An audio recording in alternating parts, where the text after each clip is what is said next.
So now that we're ready for watercolor, I'm going to take my brush and get it very, very wet before I get started. That's what makes the watercolor work, right? It's gonna work best the wetter the brush is. So now that I got it nice and wet, I'm going to dip in the orange watercolor. Just get it nice and wet so that it goes well onto my brush and then onto my paper. And I'm going to start with the sky. I'm going to make just some squiggle lines up in the sky. Squiggle, squiggle, squiggle. You can say squiggle when you do it. Or you don't have to. It's up to you. Sometimes making funny noises while you do art makes it a little bit more fun. But now that I'm done with the orange squiggle lines, I'm gonna wash my brush again, right? My brush needs lots of baths before it dips in the new colors. So now that I did my orange lines in the sky, I'm going to add some red lines in the sky, just because the plain orange might look a little bit boring. So I want red and orange lines up in my sky. Up north, they have something called Aurora Borealis. So like in the North Pole, you can actually see these really beautiful lights in the sky.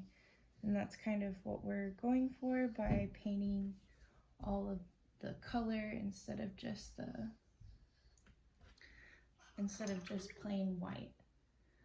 Okay, so the next step, now that my sky is done, I'm gonna clean my brush again, and I'm gonna paint each hill or each like section of hilliness with one solid color. So I think I'll start with purple. Remember, the watercolors are useless unless they're really wet. So I'm gonna get it really wet. And then I'll paint my first hill with the purple.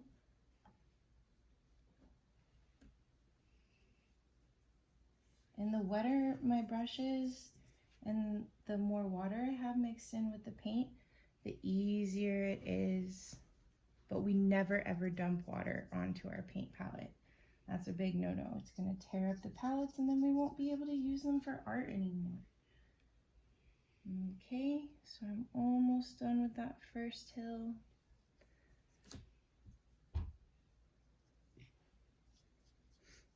So I'll move on to my second hill. My second hill, I'm gonna do this one that's kind of between the purple and this front hill.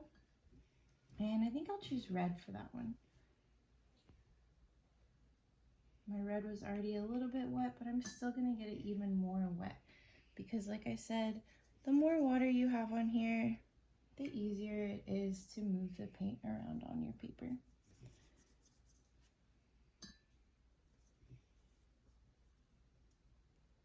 I got it out of my section a little bit. That's okay. It's no big deal. Also, watercolor just looks way prettier when you use more water. It helps it blend out and spread out. Okay, so now I'm getting my brush wet again, cleaning it off, and I will go on to a blue color.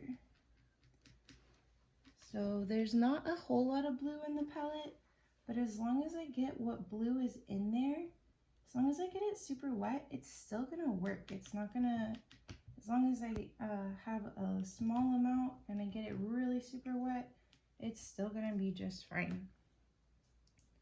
See how much blue I got out of that almost empty palette?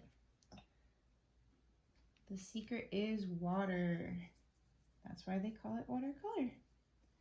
And then you'll spread that blue all around on the mountain or hill, whatever you want to call it. The big giant snow mountain hill clump.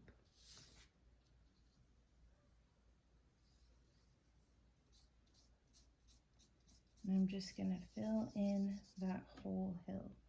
I really like the blue. It's a blue, blue is a cool color, so it looks colder, like snow or something. So I think I'm going to continue using the blue and fill in a couple of my bottom sections down here with the blue as well. So I don't need to clean my brush off because I'm still using the same color, but I'm still continuing to get it wet in that water over and over again. Like I said, it is watercolor, and water is what makes it work. Okay, so I have that nice blue section. I know you're probably ready to do your own. You don't want to watch anymore, so I'll paint fast so you can see what the end product should look like.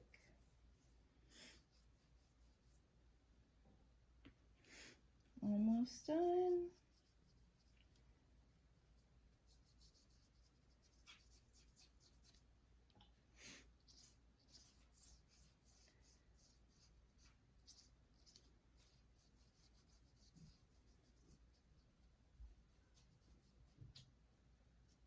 So I'm not touching the wet watercolor.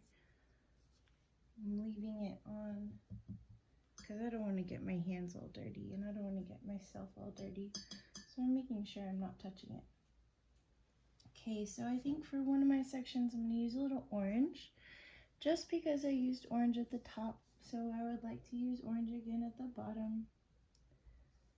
That way it all kind of ties together and looks nice together. I'm dipping in my water. I know you kind of can't see it, but I'm dipping in my water. Here, I'll scoot everything over and over again. Now, my water cup doesn't have a lid like yours, so I have to be extra careful because I don't want to spill. My water cup is also really dirty because I've been using it for a long time. But now that I've got that nice and wet, that orange is working beautifully. And I'm almost done. Okay, so after that, I just have that one section left. I don't want to leave any sections white, so I'm going to go ahead and pick a color.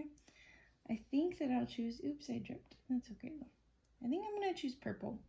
Since I already used purple at the top, I think it'll look pretty to put some more purple in. So I'm not mixing up my colors in my palette. I'm getting everything nice and wet because when we don't put a lot of water on the paintbrush will start to like spread out and start to look like a creepy spider or something, and it kind of tears up the brush. So we definitely want to make sure we're using all the water we need. Okay, and it's that easy. Now my background is done. I have like a beautiful North Pole scene that's very colorful, and I can make my plain white polar bear to glue on top of it after this is dry.